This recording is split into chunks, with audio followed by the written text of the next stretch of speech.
International lab facility. Student lead startups. Great academic exposure. KL. Deemed to be university.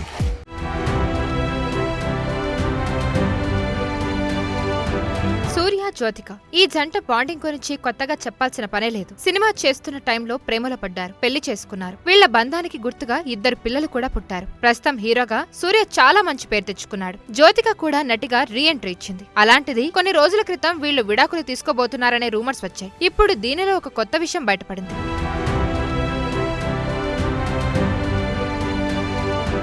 ముంబైలో పుట్టి పెరిగిన జ్యోతిక సూర్యాని పెళ్లి చేసుకున్న తర్వాత తమిళనాడులో సెటిల్ అయిపోయింది. తాజాగా పిల్లల్ని తీసుకుని ముంబైకి షిఫ్ట్ అవ్వడంతో విడాకుల రూమర్స్ వచ్చాయి. అయితే పిల్లల చదువు, తల్లిదండ్రుల బాగోగులు చూసుకోవడం కోసమే జ్యోతిక సొంత ఇంటికి వచ్చేసినట్టు టాక్ వినిపించింది. ఇవి కాకుండా మరో విషయం కూడా ఇప్పుడు అందరికీ తెలిసింది. పెళ్లి తర్వాత యాక్టింగ్ పక్కన పెట్టిన జ్యోతిక పిల్లలు కాస్త పెద్దోలైన తర్వాత 36 వైద్యుల సినిమాతో రెండో ఇన్నింగ్స్ మొదలుపెట్టింది. దాదాపు 6 ఏళ్లు తమిళ సినిమాలే చేసింది. ఈ మధ్య మలయాళంలో కాతల్తో హిట్ కొట్టింది. ప్రస్తుతం ఈమె 3 హిందీ సినిమాలు చేస్తోంది. ఇప్పటి వరకు సౌత్ సినిమాలు చేసిన జ్యోతిక బాలీవుడ్ పై ఫోకస్ చేసేందుకు ముంబై షిఫ్ట్ అయిందట. అంతే తప్ప విడాకులు కారణం కాదనేది ఇప్పుడు వినిపిస్తున్నమాట.